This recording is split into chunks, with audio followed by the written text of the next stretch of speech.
మాన్సిక్ అనే సింగిల్ ఫాదర్ని చూపించడంతో movie start అవుతుంది. మాన్సిక్ తన 7 ఏళ్ల కూతురు యానాని ఎంతో అల్లరి ముద్దుగా చూసుకుంటూ ఉంటాడు. నిజానికి యానాని స్కూల్లో చేర్పించాలని మాన్సిక్ అనుకుంటాడు. కానీ దానికి బర్త్డే సర్టిఫికేటు, మ్యారేజ్ సర్టిఫికేటు కావాలి.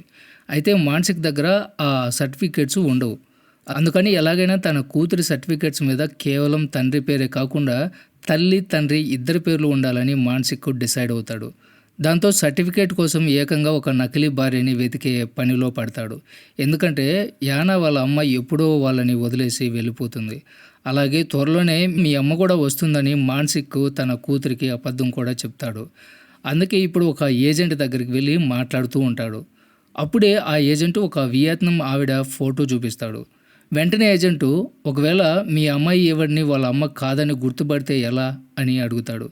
దానికి మాన్సిక్, అసలు యానా వాళ్ళ అమ్మని ఎప్పుడూ చూడలేదు, సో ఆ ఛాన్సే లేదు, ఆవిడనే ఫిక్స్ చెయ్యి అని చెప్పి బయటకు వచ్చేస్తాడు.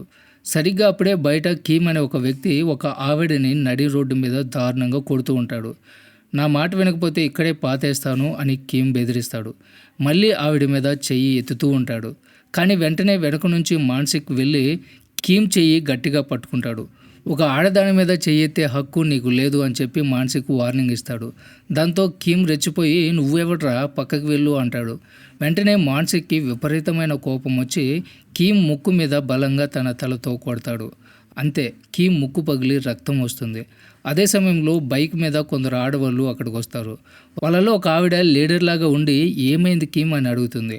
అప్పుడు మాన్సిక్, నేను కొట్టాను, వాడికి ప్రాబ్లం ఉంటే పోలీసులకి కంప్లైంట్ చేసుకోమను, అసలు నడి రోడ్డు మీద ఒక ఆవిడ్ని పశువులా కొడుతూ ఉంటే చూస్తూ నిలబడడానికి ఇక్కడ ఎవరు వెధవోలు కాదు, ఇంకోసారి చేయెత్తితే ఆ చెయ్యి నీ ఒంటికి ఉండదు అని మాన్సిక్ పవర్ఫుల్గా వార్నింగ్ ఇస్తాడు. అప్పుడే మాన్సిక్ కాపాడిన ఆవిడ చాలా షాక్లో మాన్సిక్ని చూస్తూ ఉండిపోతుంది. తర్వాత సీన్లో మాన్సిక్ ఒక హెయిర్ సెలూన్కి వెళ్తాడు. అక్కడ తన కూతురు యానా హెయిర్ కట్ చేయించుకొని క్యూట్గా రెడీగా ఉంటుంది. మాన్సిక్ దగ్గరికి వెళ్ళి ఈ ప్రపంచంలో అందమైన అమ్మాయి ఎవరు అని అడుగుతాడు. వెంటనే యానా ముద్దుగా నవ్వుతూ నేనే నాన్న అంటూ పరిగెట్టుకుంటూ వచ్చి మాన్సిక్ని గట్టిగా హత్తుకుంటుంది. కొద్దిసేపటికి తండ్రి కూతురు ఇద్దరు బైక్ మీద సరదాగా వెళ్తూ ఉంటారు. ఇక్కడ యానా, నాన్న నిజంగానే అమ్మ వస్తుందా అని అడుగుతుంది. అవునమ్మా, తప్పకుండా వస్తుంది అని మాన్సిక్ చెప్తాడు. అయితే అమ్మ ఎలా ఉంటుంది అని యానా అడుగుతుంది. అచ్చం నీలాగే చాలా అందంగా ఉంటుందని మాన్సిక్ ప్రేమగా చెప్తాడు. వెంటనే యానా, అమ్మ వచ్చాక నేను కూడా మిగతా పిల్లలాగా స్కూల్కి వెళ్ళొచ్చు కదా అని అమాయకంగా అడుగుతుంది.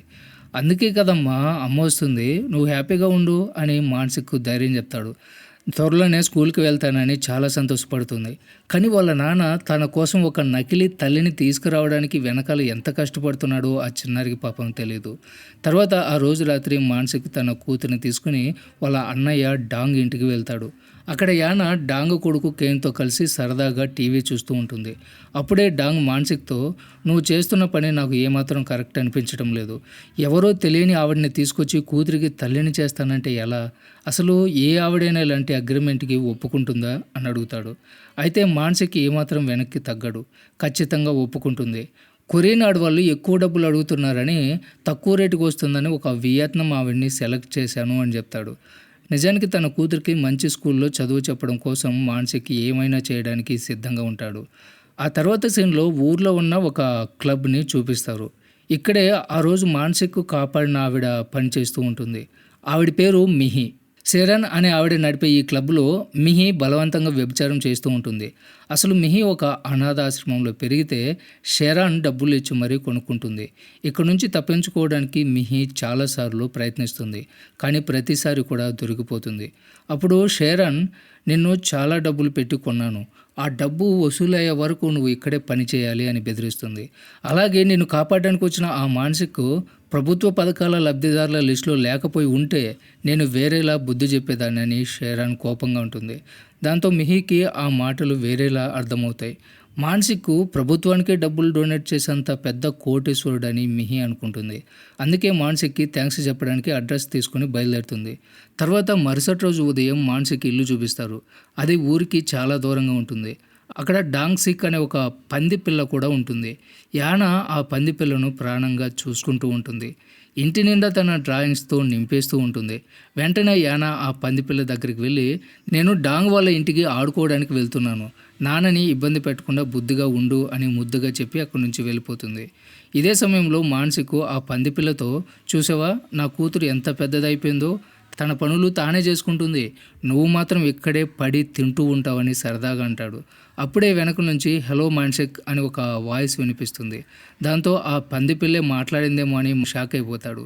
కానీ వెనక్కి తిరిగి చూస్తే అక్కడ మిహి కనిపిస్తుంది. మరోవైపు కేన్ యానాని ఆట పట్టిస్తూ ఉంటాడు. మీ నాన్న దగ్గర అసలు డబ్బులే లేవు, ఆయన ఒక పెద్ద అబద్ధాల కోరు అని కేన్ అంటాడు. వెంటనే యానాకి కోపం వస్తుంది. మా దగ్గర చాలా డబ్బులు వస్తాయి, మా పంది పిల్లకి చాలా పిల్లలు పుడతాయి, వాటి ద్వారా మేము కోటీశ్వరులం అయిపోతాం, అప్పుడు నీ బొమ్మలు కూడా నాకు అవసరం లేదు అని చెప్పి కేన్ బొమ్మలని కాలితో తన్నేస్తుంది. అప్పుడు కేన్ కూడా, మీ నాన్న పేదవాడు, మీ అమ్మ ఎప్పుడో మిమ్మల్ని వదిలేసి పారిపోయింది అని అంటాడు. అయితే యానా ఏమాత్రం తగ్గకుండా, మా అమ్మ పారిపోలేదు, వియత్నాంలో పనిచేస్తుంది, ఈరోజు ఇంటికి వస్తుంది చూడు అని గట్టిగా వార్నింగ్ ఇచ్చి ఇంటికి బయలుదేరుతుంది. పాపం మా చిన్నారికి అసలు నిజం తెలియదు కాబట్టి అలా ప్రవర్తిస్తుంది. ఇప్పుడు మాన్సిక్ ఇంట్లో మిహి వాళ్ళ ఫోటోలు చూస్తూ ఉంటుంది. తనని కాపాడినందుకు మాన్సిక్కి థ్యాంక్స్ చెప్తుంది. దానికి మాన్సిక్, ఇందులో థ్యాంక్స్ చెప్పడానికి ఏముంది, అది నా బాధ్యత అని అంటాడు. కొద్దిసేపటికి మాన్సిక్కి ఆ ఏజెంట్ నుంచి ఒక కాల్ వస్తుంది. ఆ వియత్నాం ఆవిడ నకిలీ భార్యగా నటించడానికి ఒప్పుకోలేదని, ఇంకెవరినైనా దొరికితే చెబుతానని ఏజెంట్ అంటాడు. అప్పుడే మానసిక టెన్షన్ పడుతూ ఉంటే మిహి వచ్చి అతన్ని పట్టుకుంటుంది. నిజానికి మిహి మైండ్లో వేరే ప్లాన్ నడుస్తూ ఉంటుంది. మాన్సిక్ బాగా డబ్బున్న పార్టీ అని ఫిక్స్ అయిపోయి అతనికి ఎలాగైనా దగ్గరవ్వాలని చూస్తూ ఉంటుంది. సరిగ్గా అదే సమయంలో యానా అక్కడికి వస్తుంది. వాళ్ళిద్దరిని అలా దగ్గరగా చూసి మిహినే తన కన్న తల్లి అని యానా బలంగా ఫిక్స్ అయిపోతుంది. వెంటనే పరిగెట్టుకుంటూ వెళ్ళి మిహిని గట్టిగా వాటేసుకుంటుంది. ఇన్ని రోజులు నన్ను వదిలేసి ఎక్కడికి వెళ్ళావమ్మా అని వెక్కి వెక్కి ఏడుస్తుంది. అయితే మానసిక్ ఎంత నచ్చజెప్పాలని చూసినా యానా అస్సలు వినదు. ఆవిడే తన అమ్మ అని మొండికేస్తూ ఉంటుంది. దాంతో మానసిక్ తన అన్నయ్య డాంగ్ దగ్గరికి వెళ్ళి ఈ ప్రాబ్లం చెప్తాడు. అప్పుడు డాంగు, ఈ పిచ్చి పనులు ఆపేసి సింగిల్ పేరెంట్గానే ఆ బర్త్ సర్టిఫికేట్ తీసుకో అని సలహా ఇస్తాడు. కానీ మానసిక్ ఆ మాటలకి అస్సలు ఒప్పుకోడు. నా కూతురు తన తల్లి కోసం ఎన్నో ఆశలు పెట్టుకుంది, ఇప్పుడు అమ్మ రాదు అని చెప్తే తట్టుకోలేదని చాలా ఎమోషనల్ అయిపోతాడు. అందుకే వేరే దారి లేక మానసిక్ మళ్ళీ ఇంటికి వెళ్తాడు. ఇక్కడే మిహి యానాని తన వీపు మీద పడుకోబెట్టి నిద్రపుచ్చుతూ ఉంటుంది. అసలు మిహికి లోపల విపరీతమైన కోపం వస్తూ ఉంటుంది. ఈ పిల్ల ఏంటి నన్ను అమ్మ అంటుంది, అసలు ఇతని దగ్గర డబ్బులున్నాయా లేదా అని తనలో తానే విసుక్కుంటూ ఉంటుంది. కొద్దిసేపటికి మానసిక్ను చూడగానే యానాని కింద పడుకోబెట్టి తన విజిటింగ్ కార్డు ఇచ్చి అక్కడి నుంచి వెళ్ళిపోవాలని చూస్తుంది. అప్పుడే మానసిక్ ఆమెను ఆపి, నా కూతురికి తల్లిగా నటిస్తావా అని డైరెక్ట్గానే అడుగుతాడు. వెంటనే మిహికి కోపం వచ్చి అక్కడి నుంచి నడుస్తుంది. కానీ మానసిక్ ఆమెని బ్రతిమలాడుకుంటాడు. కేవలం స్కూల్ అడ్మిషన్ కోసం ఆ సర్టిఫికేట్ మీద నీ సంతకం కావాలంతే, దానికి బదులుగా నీకు 20,000 ఇస్తాను అని ఆఫర్ చేస్తాడు. నిజానికి మిహికి డబ్బులు చాలా అవసరం ఉంది. అందుకే వెంటనే వెనక్కి తిరిగి కేవలం నీ కూతురు కోసమే ఒప్పుకున్నానని నీతి వాక్యాలు చెప్పి కవర్ చేస్తుంది. తర్వాత మిహి నేరుగా క్లబ్కి వెళ్ళి తన ఫ్రెండ్తో అసలు నిజం చెప్తుంది. నాకు ఒక బకరా దొరికాడు, అతని దగ్గర డబ్బులు తీసుకుని షేరన్ అప్పు తీర్చేసి ఈ సిటీ వదిలి వెళ్ళిపోతాను, ఆ పిల్లకు తల్లిగా ఉండే ఉద్దేశం నాకు అస్సలు లేదు అని తన ప్లాన్ మొత్తం చెప్తుంది. తర్వాత మరుసటి రోజు ఉదయాన్నే మానసిక్ యానాని తీసుకుని మిహి కోసం ఆ క్లబ్ దగ్గరికి వెళ్తాడు. ఇక్కడే షేరన్ ఒక పెద్ద కాంట్రాక్ట్ రెడీ చేసి పెడుతుంది. అయితే ఆ అమౌంట్ చాలా ఎక్కువ ఉన్నా సరే మానసిక్ వెనకాడకుండా అడిగినంత డబ్బు ఇచ్చేస్తాడు. ఎందుకంటే మిహితో ఆడుకుంటున్న యానా మొహంలో ఆనందం చూశాక మానసిక్కి ఆ డబ్బు ఒక లెక్కలాగా అనిపించదు. అందుకే వెంటనే ఆ పేపర్స్ మీద సైన్ చేసి ఇకపై మిహిని ఇబ్బంది పెట్టొద్దని షెరీన్కి వార్నింగ్ ఇస్తాడు. దాంతో షెరీన్ సరేనని చెప్పి ఆ డబ్బు తీసుకుని వెళ్తుంది. తర్వాత మానసిక్ యానా ఇద్దరూ మిహి తన వస్తువులు సర్దుకుని వస్తుందని బయట వెయిట్ చేస్తుంటారు. కానీ నిజానికి మిహి ప్లాన్ వేరేలా ఉంటుంది. ఆ డబ్బు తీసుకుని అక్కడి నుంచి పారిపోవాలని ఆమె డిసైడ్ అవుతుంది. అప్పుడే లోపల మిహి తన బట్టలు ప్యాక్ చేస్తూ ఉంటే సడన్గా యానా అక్కడికి వస్తుంది. అమ్మ, ఈ మేకప్ వస్తువులు కూడా నేను ప్యాక్ చేయనా అని యానా అడుగుతుంది. అసలే పారిపోదాం అనుకుంటున్న మిహికి యానాను చూడగానే విపరీతమైన కోపం వస్తుంది. అయితే వేరే దారి లేక, చేసేదేమీ లేక మాన్సిక్ యానాతో కలిసి మిహి వాళ్ళ ఇంటికి వెళ్తుంది. ఇంటికి వెళ్ళగానే మాన్సిక్ యానా కలిసి వాళ్ళ నాన్న ఫోటో ముందు దేవుడిని ప్రార్థిస్తూ ఉంటారు. అది చూసి మిహికి విపరీతమైన చిరాకు వస్తుంది. ఇంకా ఎంతసేపు పూజ చేస్తారు, నాకు నిద్ర వస్తుంది అని కోపడుతుంది. వెంటనే యానా దగ్గరికి వెళ్ళి నాతో కాసేపు ఆడుకోమ్మా అని బ్రతిమలాడుతుంది. కానీ మిహి మాత్రం చాలా కఠినంగా మాట్లాడుతుంది. ఇప్పుడు పడుకునే సమయం, సైలెంట్గా పడుకో, లేదంటే దయ్యం వచ్చి నేను తినేస్తుంది అని భయపెడుతుంది. దాంతో పాపం యానా బాగా డల్ అవుతుంది. మాన్సిక్కి కూడా ఈ విషయం చాలా బాధ అనిపిస్తుంది. ఎందుకంటే ఒక పక్క మిహిని తీసుకురావడానికి అంత పెద్ద అమౌంట్ ఖర్చు పెడతాడు. దానికి తోడు ఆమె యానాతో కలిసి ప్రేమగా కూడా మాట్లాడుతూ. తర్వాత ఇంకా రాత్రి అవుతుంది. మాన్సిక్ యానా ఇద్దరు పడుకున్నారని మిహి అనుకుంటుంది. ఇదే కరెక్ట్ టైం అని చెప్పి మెల్లగా అక్కడి నుంచి జారుకోవాలని చూస్తుంది. ఎవరైనా ఉన్నారేమో అని తలుపుకి ఉన్న చిన్న చిన్న రంధ్రాల్లో నుంచి బయటకు చూస్తుంది. తీరా చూస్తే అటువైపు నుంచి మాన్సిక్ ఆమెనే చూస్తూ ఉంటాడు. వెంటనే మిహి షాక్ అయిపోయి, ఏంటి ఇక్కడేం చేస్తున్నావు, నేను ఎక్కడికైనా పారిపోతానని నా మీద నిఘా పెట్టావా ఏంటి అని అరుస్తుంది. కానీ మాన్సిక్ చాలా కూల్గా, అదేం లేదు, భోజనం రెడీగా ఉంది, రండి తిందామని చెప్పడానికి వచ్చాను అంటాడు. దాంతో మిహి పారిపోయే ప్లాను మళ్ళీ ఫ్లాప్ అయిపోతుంది. ఇంకా చేసేదేం లేక మొహం కడుక్కొని భోజనం చేయడానికి వస్తుంది. అప్పుడే మాన్సిక్ ఆమె చేతిలో ఒక మ్యారేజ్ సర్టిఫికేట్ అప్లికేషన్ పెడతాడు. ఇంత అర్ధరాత్రి దీనికి అంత తొందర ఏముంది, రేపు తీరిగ్గా నింపుదువులే అని మిహి అంటుంది. అయితే మాన్సిక్ దానికి ఒప్పుకోడు. రేపే దీని ప్రాసెసింగ్ స్టార్ట్ చేయాలి, పని పూర్తి కావడానికి కొన్ని రోజులే పడుతుంది, అలాగే యానాకి స్కూల్ అడ్మిషన్ కూడా త్వరలో ఇప్పించాలి కదా అని రిక్వెస్ట్ చేస్తాడు. దాంతో మిహి ఆ ఫామ్ నింపడం మొదలు పెడుతుంది. కానీ అందులో అన్ని తప్పుడు వివరాలే రాస్తుంది. తన వయసు 27 అని రాస్తుంది. అది చూసి మాన్సిక్ ఆశ్చర్యపోతాడు. ఎందుకంటే అతనికి 43 ఏళ్ళు ఉంటాయి కదా. అలాగే అందులో ఆమె తల్లిదండ్రుల పేరు కూడా రాయదు. అదేంటని అడిగితే, నాకు ఎవరూ లేరు, చిన్నప్పటి నుంచి అనాథాశ్రమంలో పెరిగాను అని మిహి చెప్తుంది. ఆ మాటతో మిహి చిన్నతనం ఎంత ఒంటరిగా గడిపిందో మాన్సిక్కి అర్థమవుతుంది. మరోవైపు యానాకి తల్లి దొరికిన సంతోషంలో డాంగ్ ఒక పెద్ద పార్టీ ఏర్పాటు చేస్తాడు. కానీ మిహి మాత్రం ఆ పార్టీకి వెళ్ళదు. డాంగ్ వచ్చి మాన్సిక్ని అడిగితే, ఆమె కనీసం నా మొహం చూడడానికి కూడా ఇష్టపడట్లేదు, పైగా నేను ఇదంతా కేవలం సర్టిఫికేట్ కోసమే చేస్తున్నా కదా, అందుకే ఆమెని బలవంతంగా చేయడం నాకు ఇష్టం లేదని మాన్సిక్ చెప్తాడు. తర్వాత ఇక్కడ ఇంట్లో మిహి తన ఫ్రెండ్తో ఫోన్లో మాట్లాడుతుంటుంది. ఎలాగైనా సరే ఆ మాన్సిక్ డబ్బు మొత్తం కొట్టేసి వెళ్ళిపోవాలని, అతనికి గట్టిగా బుద్ధి చెప్పాలని ప్లాన్ చేస్తూ ఉంటుంది. నిజానికి గతంలో మాన్సిక్ ఆమెను కాపాడినప్పుడు మిహి కాలికి బాగా దెబ్బ తగిలి ఉంటుంది. దానికి వేసిన బ్యాండేజ్ ఇప్పుడు ఊడిపోయి రక్తం కారుతూ ఉంటుంది. కానీ అసలు ఆ దెబ్బ సంగతే పట్టించుకోకుండా మిహి ఇంట్లో ఏదైనా డబ్బు లేదా విలువైన వస్తువులు దొరుకుతాయేమో అని చెప్పి ఇల్లంతా వెతుకుతూ ఉంటుంది. అప్పుడే మాన్సిక్ యానా అక్కడికి వస్తారు. దాంతో తను దొరికిపోతానేమో అని చెప్పి మిహి బాగా భయపడిపోతుంది. తర్వాత మాన్సిక్ యానాని పడుకోబెట్టి కింద ఏదో వెతుకుతాడు. అది చూసి నేనేం దొంగిలించలేదని మిహి కవర్ చేసుకుంటుంది. కానీ మాన్సిక్ మాత్రం, నీ కాలికి దెబ్బ తగిలింది కదా, అందుకే ఫస్ట్ ఎయిడ్ కిట్ వెతుకుతున్నానని చెప్తాడు. అసలు ఆ మాట వినగానే మిహికి తనలో తానే చాలా గిల్టీ అనిపిస్తుంది. ఎందుకంటే తను అతని డబ్బు కొట్టేయాలని చూస్తుంది. కానీ అతను మాత్రం డబ్బు కంటే తన గాయం గురించే ఎక్కువ బెంగ ఉంటుంది. వెంటనే మాన్సిక్ ఆ గాయానికి మందు రాస్తూ ఆ రోజు మిహిని కొట్టిన వ్యక్తి మీద విపరీతమైన కోపం చూపిస్తాడు. అతను గనక దొరికితే కాళ్ళు చేతులు విరగొడతానని మాన్సిక్ అంటాడు. నిజానికి మాన్సిక్లో ఉన్న ఆ మానవత్వం చూసి మిహి మనసులో ఏదో తెలియని మార్పు మొదలవుతుంది. అందుకే సైలెంట్గా తన గదిలోకి వెళ్ళి నిద్రపోతుంది. తర్వాత మరుసటి రోజు ఉదయం నిద్రలేచేసరికి యానా తన ముందే కూర్చొని, నువ్వు ఇంత అందంగా ఎలా ఉన్నావమ్మా అని అడుగుతుంది. అయితే మిహి మాత్రం చిరాగ్గా అటువైపు తిరుగుతుంది. వెంటనే యానా ఆమె పక్కన పడుకుని, చిన్నప్పటి నుంచి తల్లి స్పర్శకు ఎంతగానో దూరమయ్యానని చెప్పి చాలా ఎమోషనల్గా చెప్తుంది. నేను నీ ఛాతి మీద చెయ్యేసి పడుకోవచ్చా అని చాలా అమాయకంగా అడుగుతుంది. దాంతో మిహి దానికి ఒప్పుకుంటుంది. ఇక్కడే పాపం మా చిన్నారి తల్లి ప్రేమ కోసం ఎంతలా తప్పించిపోతుందో మనకి లోతుగా అర్థమవుతుంది. కొద్దిసేపటికే మాన్సిక్ కిందకు వస్తాడు. వెంటనే యానా చాలా ఉత్సాహంగా ఆ విషయాన్ని మాన్సిక్ చెప్పాలని చూస్తుంది. కానీ మిహి అప్పుడే అక్కడికి వచ్చి పిల్లల కథలు చెప్తుందని కవర్ చేసి ఆమె నోరు మూసేస్తుంది. ఆ తర్వాత యానా తల దువ్వి ముస్తాబు చేస్తూ, ఇది మన ఇద్దరి మధ్య సీక్రెట్ అని మిహి గట్టిగా చెప్తుంది. అందుకే యానా కూడా ఎవరికి చెప్పనని ప్రామిస్ చేస్తుంది. తర్వాత ముగ్గురు కలిసి భోజనం చేస్తారు. వెంటనే యానా తన ఫ్రెండ్ కేన్కి తనకి తల్లి ఎంత బాగా రెడీ చేసిందో చూపించడానికి వెళ్తుంది. వెళ్లే ముందు మాన్సిక్కి మిహీకి ముద్దిస్తుంది. అసలు ఆ క్షణంలో మిహీకి ఒక కుటుంబం వల్ల దొరికే ప్రేమ ఎలా ఉంటుందో మొదటిసారి స్పష్టంగా తెలుస్తుంది. మరోవైపు యానా కేన్ దగ్గరికి వెళ్ళి చాలా గొప్పగా చెప్తుంది. అలాగే తన తల్లి గురించి ఆ సీక్రెట్ కూడా చెప్పబోయి వెంటనే ఆగిపోతుంది. ఇంకా అదే సమయంలో యాన్సిక్ తన ఫామ్లో పనిచేస్తూ ఉంటాడు. ఇక్కడ ఇంట్లో మిహీకి మెలకు వచ్చేసరికి కింద మాన్సిక్ రాసిన ఒక లెటర్ కనిపిస్తుంది. అందులో ఫ్రిడ్జ్లో పండ్లు ఉన్నాయని, అలాగే ఏమైనా కావాలంటే పక్కన ఉన్న షాప్కి వెళ్ళమని ఒక మ్యాప్ కూడా గీసి పెడతాడు. నిజానికి మిహీకి ఏ కష్టం రాకూడదని అతను తీసుకునే ఆ కేరింగ్ చూసి ఎవరైనా ఆశ్చర్యపోవాల్సిందే. దాంతో మిహీ ఆ మ్యాప్ చూసుకుంటూ ఆ షాప్కి వెళ్తుంది. ఇక్కడే యానా కూడా కనిపిస్తుంది. ఆ షాప్ ఆమె మిహీ అందాన్ని పొగుడుతూ కొన్ని స్నాక్స్ ఫ్రీగా ఇస్తుంది. అవి తీసుకుని వాళ్ళిద్దరు కూడా తిరుగు ప్రయాణం అవుతారు. అప్పుడే వాళ్ళు వెళ్ళే దారిలో పచ్చిమిర్చి కోస్తున్న ఒక పొలాన్ని దాటుకుంటూ ముందుకు వెళ్తారు. అలా ఆ దారిలో వస్తూ ఉంటే పొలంలో పచ్చిమిర్చి కోస్తున్న ఒక ఆవిడ వాళ్ళని ఆపుతుంది.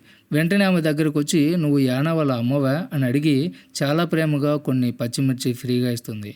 ఆ తర్వాత వాళ్ళు బీచ్ దగ్గరికి వెళ్తారు. అప్పుడే అక్కడ ఆక్టోపస్ పడుతున్న వాళ్ళు కూడా యానాని చూసి సంతోషంగా ఒక ఆక్టోపస్ ఫ్రీగా ఇస్తారు. కానీ దాన్ని చూసి మిహీ చాలా భయపడుతుంది. నిజానికి ఇక్కడ ప్రతి ఒక్కరు కూడా యానా మీద ఉన్న ప్రేమతో మిహీకి అంతగా మర్యాద ఇస్తూ ఉంటారు. దాంతో తన తల్లిని అందరూ ఇలా గౌరవిస్తున్నారని చెప్పి యానాకి చాలా గర్వంగా అనిపిస్తుంది. ఆ తర్వాత ఇంటికి రాగానే వాళ్ళిద్దరూ కూడా చేతులకి గోరింటకు పెట్టుకుంటారు. కొద్దిసేపటికి యానా నిద్రపోతుంది. అదే సమయంలో మాన్సిక్ పని ముగించుకొని ఇంటికి వస్తాడు. అయితే ఇంట్లో ఉన్న ఆ స్నాక్స్ పచ్చిమిర్చి చూసి ఇవన్నీ ఎవరిచ్చారు అని అడుగుతాడు. అప్పుడే మిహీ ఇవన్నీ ఊరి వాళ్ళు ఇచ్చారని చెప్తూనే, అసలు నేను యానాకి సొంత తల్లిని కాదన్న నిజం వాళ్ళకి తెలియదా అని అడుగుతాడు. దానికి మాన్సిక్ వాళ్ళకి ఆ నిజం తెలియదని చెప్తాడు. ఒకవేళ తెలిసినా సరే యానా మీద వాళ్ళకి ఉన్న ప్రేమ ఏమాత్రం తగ్గదు అని భరోసా ఇస్తాడు. తర్వాత మరుసటి రోజు ఉదయం నిద్ర లేచి చూసేసరికి మిహీ చేతుల్లో గోరింటాకు చాలా ఎర్రగా పండుతుంది. వెంటనే ఆమె యానా జుట్టు తూగుతూ రెడీ చేస్తూ ఉంటుంది. అదే సమయంలో మాన్సిక్ తన జుట్టు బాగా పెరిగిపోయిందని గమనిస్తాడు. అయితే దాన్ని కట్ చేసుకోవాలని అనుకుంటాడు. అప్పుడే మిహీ వచ్చి తానే స్వయంగా మాన్సిక్ జుట్టుని చాలా నీట్గా ట్రిమ్ చేస్తుంది. అసలు ఆమె టాలెంట్ చూసి మాన్సిక్ ఆశ్చర్యపోతాడు. అప్పుడు మిహీ తనకు ఒకప్పుడు హెయిర్ స్టైలిస్ట్ అవ్వాలని, సొంతంగా ఒక బ్యూటీ పార్లర్ పెట్టుకోవాలని కల ఉండేదని చెప్తుంది. తర్వాత మాన్సిక్ స్నానం చేసి వస్తాడు. వెంటనే ముగ్గురు కలిసి బైక్ మీద టౌన్కి బయలుదేరతారు. నిజానికి అలా ఓపెన్గా గాలి పీలుస్తూ ప్రయాణించడం మహీకి చాలా కొత్తగా అనిపిస్తుంది. అందుకే ఆమె చాలా సంతోషంగా ఫీల్ అవుతుంది. టౌన్కి వెళ్ళాక ఒక షాప్లో కొత్త బట్టలు కొంటారు. అలాగే యానాకి ఐస్ క్రీమ్ ఇప్పిస్తారు. కానీ అప్పుడే వాళ్ళకి ఎదురుగా షిరీన్ వస్తుంది. ఆమె పక్కన మాన్సిక్ ఫ్రెండ్ అయిన ఒక పోలీస్ ఆఫీసర్ కూడా ఉంటాడు. అతను షిరీన్ని బిజినెస్ ఎలా నడుస్తుంది అని అడుగుతాడు. అయితే దానికి షిరీను తన క్లబ్లో బెస్ట్ అమ్మాయి వెళ్ళిపోయి ఒక ఫ్యామిలీతో సెటిల్ అయిపోయిందని, అందుకే బిజినెస్ బాగాలేదని చెప్పి మిహీని ఉద్దేశించి చెప్తుంది. దాంతో ఆ పోలీస్ ఆఫీసర్ మాన్సిక్ భార్య గురించి అలా మాట్లాడొద్దని వార్నింగ్ ఇస్తాడు. కానీ షిరీన్ మాత్రం అసలు నిజం ఇదే అని, ఆమె తన క్లబ్లోనే పనిచేసేదని ఓపెన్గా చెప్పేస్తుంది. ఆ తర్వాత మాన్సిక్ ఫ్యామిలీ తిరిగి వస్తుంటే దారిలో స్కూల్కి వెళ్తున్న ఆ పిల్లల్ని చూసి యానా కూడా తనకు స్కూల్కి వెళ్ళాలని ఉందని అడుగుతుంది. అందుకే మాన్సిక్ ఇంకొక వారంలో ఆ పేపర్ వర్క్ అంతా పూర్తయిపోతుందని ఆమెకి మాటిస్తాడు. తర్వాత వాళ్ళు ఇంటికి చేరుకుంటారు. కొద్దిసేపటికి యానా నిద్రపోతుంది. అప్పుడే మాన్సిక్ తనకు ఈరోజు చాలా పని ఉందని, రావడానికి లేట్ అయిపోతుందని చెప్పి అక్కడి నుంచి వెళ్ళిపోతాడు. అయితే అతను వెళ్ళగానే మాన్సిక్ ఇంతవరకు ఆ marriage, birthday certificate applications submit చేయలేదన్న విషయం మిహీకి అర్థమవుతుంది. అసలు అతను ఆ పేపర్స్ ఎందుకు ఇవ్వలేదని చెప్పి ఆమెకి ఒకటే అనుమానం మొదలవుతుంది. అదే సమయంలో మాన్సిక్ ఫ్రెండ్ అయిన ఆ పోలీస్ ఆఫీసర్ వాళ్ళ ఇంటికి వస్తాడు. వెంటనే మిహీ మాన్సిక్ ఇంట్లో లేడని చెప్తుంది. దానికి అతను తాను మాన్సిక్ కోసం రాలేదని, మిహీతో మాట్లాడడానికి వచ్చానని అంటాడు. అప్పుడే అతను, "నువ్వు టౌన్లో ఉన్న ఆ క్లబ్లో పనిచేసేదానివి కదా" అని డైరెక్ట్గా అడిగేస్తాడు. ఆ మాట వినగానే మిహీ గుండె పగిలిపోతుంది. నిజానికి టౌన్ జనాలకి మిహీ గతం తెలుసు. కానీ ఈ ఊరి జనాలకు ఆమె మీద ఎలాంటి చెడు అభిప్రాయం ఉండదు. అయితే ఆ ఆఫీసర్కి అసలు నిజం తెలిసిపోవడంతో మిహీ బాగా భయపడిపోతుంది. ఎందుకంటే ఆ విషయం ఊళ్ళో వాళ్ళకి కూడా తెలిస్తే మాన్సిక్కి ఎక్కడ ఇబ్బంది అవుతుందో అని చెప్పి వెంటనే అక్కడి నుంచి వెళ్ళిపోవాలని డిసైడ్ అయిపోతుంది. ఇదే సమయంలో మాన్సిక్ పనిచేసే ఫామ్లో ఒక చిన్న పంది పిల్ల కనిపిస్తుంది. అసలు దాన్ని చూసిన తర్వాత మాన్సిక్ ఏమైందో ఏమో కానీ పని అయిపోయిన తర్వాత ఫుల్గా మందు కొట్టి ఇంటికి వస్తాడు. వచ్చేదారిలో కొన్ని పూలు కూడా కొనుక్కొని వస్తాడు. ఇంటికి రాగానే, "మిహీ మెలకుగానే ఉన్నావా" అని అడుగుతాడు. కానీ ఆమె నుంచి ఎలాంటి సమాధానం రాకపోయేసరికి పడుకుందేమో అని ఫిక్స్ అయిపోతాడు. అప్పుడే తను తెచ్చిన పూలు అక్కడే పెట్టి ఆమె రాకతో తన కూతురు ముఖంలో ఎప్పుడూ చూడనంత సంతోషం చూశానని ఎమోషనల్గా థ్యాంక్స్ చెప్తాడు. అలాగే టౌన్లో ఆమె బ్రతికిన ఆ నరకం ఆమె ఇష్టపూర్వకంగా చేసింది కాదని, అలాగని జీవితాంతం ఒక పంజరంలో చిలకలాగా బ్రతకాల్సిన అవసరం లేదని మ్యాన్సిక్ అంటాడు. నిజానికి మొదట్లో కేవలం ఆ మ్యారేజ్ సర్టిఫికేట్ మీద సైన్ చేయించడానికి తీసుకొచ్చిన, ఇప్పుడు మాత్రం ఆమె మనస్ఫూర్తిగా యానాకి తల్లిగానే ఉండిపోవాలని అడుగుతాడు. ఒకవేళ ఇదంతా ఆమెకి ఇష్టం లేకపోతే ఏదో డబ్బు ఆశ చూపించి బలవంతంగా ఆపాలని తనకు లేదని, అందుకే ఆ పేపర్స్ సబ్మిట్ చేయలేదని అసలు నిజం చెప్పేస్తాడు. ఇదంతా అతను మత్తులో చెప్తూ ఉంటాడు. అయితే మిహి ఇదంతా వింటూనే ఉంటుంది. దాంతో అప్పటికే తన బ్యాగు ప్యాక్ చేసుకొని వెళ్ళిపోవడానికి రెడీగా ఉన్న మిహి ఆ మాటలు వినగానే మనసాగిపోయి చాలా ఎమోషనల్ అయిపోతుంది. ఆ తర్వాత రోజు ఉదయం మిహికి జ్వరం వచ్చిందని యానా వెళ్ళి మ్యాన్సిక్కి చెప్తుంది. వెంటనే అతను యానాని మిహికి తోడుగా ఉండమని చెప్పి మందులు తేవడానికి టౌన్కి వెళ్తాడు. వెళ్ళగానే యానా చాలా క్యూట్గా నుదుటి మీద తడిబట్ట పెట్టి సేవ చేస్తూ ఉంటుంది. అప్పుడే తనకు జ్వరం వచ్చినప్పుడు మానసిక్ ఎలా కథలు చెప్తాడో ఇప్పుడు తను కూడా మిహికి అలాగే ఒక కథ చెప్తానని ఒక బుక్ తీసుకొచ్చి చదవడం మొదలు పెడుతుంది. ఒక అడవిలో మంటలు చెలరేగితే ఒక తల్లి పక్షి తన ముగ్గురు పిల్లల్ని కాపాడుకోవడానికి పడిన తపన గురించి ఆ కథలో ఉంటుంది. మంటలు చుట్టుముట్టినా సరే ఆ తల్లి తన రెక్కలు చాపి పిల్లలకి ఏమీ కాకుండా కాపాడుతుంది. ఆ మంటల వేడికి తల్లికి కాలిపోతున్నా సరే పిల్లల కోసం ఆ బాధను భరిస్తుంది. సరిగ్గా ఆ పాయింట్ వెనుకనే మిహి కళ్ళల్లో నుంచి నీళ్లు వచ్చేస్తాయి. అప్పుడే యానా ఇది జస్ట్ కథే కదా, ఎందుకు ఏడుస్తున్నావు అని అడుగుతూనే ఆ తర్వాత ఏమైందో తెలుసా అంటుంది. సడన్గా వర్షం వచ్చి ఆ మంటలన్నీ ఆరిపోతాయని, ఆ తర్వాత ఆ తల్లి పక్షి పిల్లలు సంతోషంగా ఉంటాయని ఆ కథను ముగిస్తుంది. చూసావా, ఇంట్లో అంతా మంచి జరుగుతుంది అని చెప్పి యానా వేడి నీళ్లు తేవడానికి వెళ్తుంది. కానీ మిహి మాత్రం రాత్రి మానసిక్ తెచ్చిన ఆ పూలని చూస్తూ ఎమోషనల్ అవుతుంది. ఇదే సమయంలో టౌన్లో మానసిక్ మందులు తీసుకుని వస్తూ ఉంటే దారిలో అతని ఫ్రెండ్ అయిన పోలీస్ ఆఫీసర్ కనిపిస్తాడు. మందులు ఎవరికని అతను అడిగితే మిహికి జ్వరం వచ్చిందని మానసిక్ చెప్తాడు. వెంటనే ఆ ఆఫీసర్ నాకు మిహి అసలు నిజం మొత్తం తెలిసిపోయిందని, నిన్న ఆమెను డైరెక్ట్గానే అడిగేశానని చెప్తాడు. ఆ మాట వినగానే మానసిక్కి విపరీతమైన కోపం వచ్చి ఆ ఆఫీసర్ ముఖం మీద గట్టిగా ఒక పంచ్ ఇస్తాడు. నిజానికి ఏదైనా ఉంటే తనని అడగాలి కానీ డైరెక్ట్గా వెళ్ళి మిహిని అడిగి ఆమె మనసు కష్టపెట్టినందుకు మానసిక్కి అంత కోపం వస్తుంది. ఆ తర్వాత వేగంగా ఇంటికి చేరుకుంటాడు. కానీ అక్కడ మిహి కనిపించకపోవడంతో యానా కంగారు పడుతూ ఉంటుంది. దాంతో మానసిక్ యానాకి ధైర్యం చెప్పి వెంటనే బయటికి పరిగెడతాడు. అప్పుడే దూరంగా తన బ్యాగ్ వేసుకుని వెళ్ళిపోతున్న మిహిని చూస్తాడు.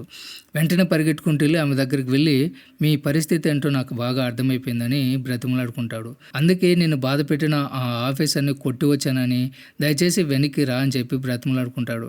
కానీ మిహి మాత్రం అరుస్తూ నా ఈ పరిస్థితికి కారణం నువ్వే అని అంటుంది. అసలు టౌన్లో ఆ పని చేస్తూ ఉన్నప్పుడు తను ఏ రోజు తప్పు చేస్తున్నానని ఆమె ఫీల్ అవ్వదు. అయితే మానసిక్ యానా తన మీద చూపించిన ప్రేమ చూశాకే తన జీవితం ఎంత చెత్తగా ఉందో ఆమెకు అర్థమవుతుంది. అందుకే ఈ గిల్ట్ ఫీలింగ్తో వాళ్ళతో ఉండలేనని చెప్పి తెగేసి చెప్తుంది. వెంటనే మానసిక్ ఆమె చేయి పట్టుకుని నీ కుటుంబం ఇక్కడే ఉంది, యానా నీ కోసం ఎదురు చూస్తుంది అని కన్విన్స్ చేయడానికి చూస్తాడు. అయితే మిహి వినదు. తన దారిని తనని వదిలేయమని గట్టిగా అడుగుతుంది. దాంతో చేసేదేం లేక మానసిక్ ఆమెని వదిలేస్తాడు. తర్వాత మిహి మళ్ళీ టౌన్కి వెళ్ళిపోతుంది. కొన్ని రోజులు గడుస్తాయి. ఒకరోజు బాగా వర్షం పడుతూ ఉంటే మానసిక్ యానా కలిసి నడుస్తూ ఉంటారు. అప్పుడే యానా అమ్మ ఎప్పుడు వస్తుంది అని అడుగుతుంది. దానికి మానసిక్ త్వరలోనే వస్తుందని చెప్తూనే తనకు స్కూల్ అడ్మిషన్ ఇప్పించలేకపోయినందుకు సారీ చెప్తాడు. వెంటనే యానా పర్లేదు అని అంటుంది. నిజంగా నీకు స్కూల్కి వెళ్ళకపోవడం బాధగా లేదా అని మానసిక్ అడిగితే బాధగానే ఉందని యానా ఒప్పుకుంటుంది. మరి ఎందుకు పర్వాలేదన్నావు అని అడిగితే నేను బాధపడుతున్నానని తెలిస్తే నువ్వు కూడా బాధపడతావు కదా అని చెప్తుంది. మరి ఇప్పుడు నిజం ఎందుకు చెప్తున్నావు అంటే నీతో నేను అబద్ధం ఆడలేను నాన్న అని చాలా స్పష్టంగా చెప్తుంది. ఆ మాట వినగానే మానసిక్ సిగ్గుతో తలదించుకుంటాడు. ఎందుకంటే అంత చిన్నపిల్ల తనతో అబద్ధం చెప్పలేకపోతే తను మాత్రం మిహికి సంబంధించినంత పెద్ద అబద్ధం యానాకి ఎలా చెప్తానా అని మానసిక్కి చాలా గిల్ట్గా అనిపిస్తుంది. మరోవైపు టౌన్లో మిహి మళ్ళీ తన పాత పనే చూసుకుంటూ ఉంటుంది. ఒకరోజు ఆమె మెడికల్ షాప్కి వెళ్తే అక్కడ ఒక చిన్న పాప ఏదో స్టోరీ బుక్ చదువుతూ ఏడుస్తూ ఉంటుంది. నిజానికి అది యానా ఆ రోజు మిహికి చెప్పిన బుక్కే. వెంటనే మిహి ఆ పాప దగ్గరికి వెళ్ళి, ఏడవకు, ఈ కథలో చివరిలో వర్షం వచ్చి మంటలు ఆరిపోతాయి, ఆ పక్షి పిల్లలు బ్రతుకుతాయి కదా అని ఓదార్స్తుంది. కానీ ఆ పాప మాత్రం లేదు, ఆ పక్షి తన పిల్లల్ని కాపాడుకోవడం కోసం ఆ మంటల్లో కాలిపోయి చనిపోయింది అని చెప్తుంది. సరిగ్గా ఇక్కడే మిహికి ఒక పెద్ద నిజం తెలుస్తుంది. అసలు ఆ రోజు యానా తనకు ఆ కథ చెప్తున్నప్పుడు మిహి అప్పటికే బాధలో ఉందని అర్థం చేసుకుని ఆమెను ఇంకా బాధ పెట్టకూడదని యానా ఆ కథ ఎండింగ్ని మార్చేసి చెప్తుంది. అంత చిన్న వయసులో యానా తన మనసు కష్టపెట్టకూడదని అంతగా ఆలోచిస్తే తను మాత్రం ఆ చిన్నారి మనసు ముక్కలు చేసి వచ్చానని మిహికి అర్థమవుతుంది. దాంతో ఆమె కళ్ళమెట నీళ్ళాగవు. తర్వాత ఆ రోజు రాత్రి యానా వాళ్ళ ఇంట్లో ఉన్న పందిపిల్ల డాన్సిక్ని చంపొద్దని మానసిక్కి చెప్తుంది. మానసిక్ కూడా అలాగే అని చెప్పి మాటిస్తాడు. తర్వాత యానా పడుకోగానే మానసిక్ తన నోట్బుక్ తీసి చూస్తాడు. అందులో ఉన్న మ్యారేజ్ సర్టిఫికేట్ డాక్యుమెంట్లో మిహి చాలా కరప్షన్స్ చేసి ఉంటుంది. నిజానికి మొదట్లో తప్పుగా రాసిన వివరాలని ఆమె కరెక్ట్గా మారుస్తుంది. దీన్ని బట్టి మిహికి కూడా వాళ్ళతోనే ఉండిపోవాలని ఉందని మానసిక్ అర్థమవుతుంది. అయితే ఆ పోలీస్ ఆఫీసర్ వచ్చి ఆమెని అవమానించడం వల్లే ఆమె మనసు మళ్ళీ మారిపోయిందని మానసిక్కి క్లారిటీ వస్తుంది. తర్వాత మరుసటి రోజు ఉదయం యానా పక్క షాపు ఆవిడతో కలిసి మామిడికాయలు ఎండబెడుతూ ఉంటుంది. అప్పుడే కేన్ ఏడుస్తూ వస్తాడు.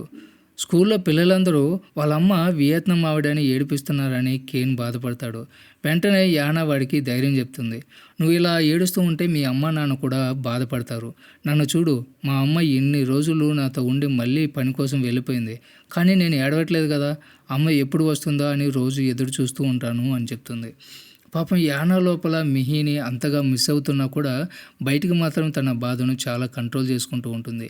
ఇదే సమయంలో ఇంట్లో మానసిక్ బట్టలు ఉతుకుతూ ఫోన్లో ఎవరితో గట్టిగా మాట్లాడుతూ ఉంటాడు. పిల్లకి స్కూల్ అడ్మిషన్ చాలా ముఖ్యం, ఆ మ్యారేజ్ బర్త్ సర్టిఫికేట్ సంగతి నాకు వదిలేయండి, నేను చూసుకుంటానని మాటిస్తాడు. తర్వాత మానసిక్ యానాని చాలా అందంగా రెడీ చేసి తను కూడా నీట్గా తయారవుతాడు. అంతేకాదు, పెళ్ళికి వాడే కారులాగా తన బండిని కూడా పూలతో డెకరేట్ చేస్తాడు. అసలు ఇదంతా ఎందుకంటే మానసిక్ నేరుగా టౌన్కి వెళ్ళి మిహికి ప్రపోజ్ చేయాలని డిసైడ్ అవుతాడు. అందుకే తండ్రి కూతురు ఇద్దరూ కలిసి మిహిని ఇంటికి తీసుకురావడానికి టౌన్కి బయలుదేరతారు. వాళ్ళ స్వచ్ఛమైన ప్రేమ చూసి ఖచ్చితంగా మిహి పెళ్ళికి ఒప్పుకుంటుందని, వాళ్ళది ఒక సంతోషకరమైన కుటుంబం అవుతుందని మనకు కూడా అనిపిస్తుంది.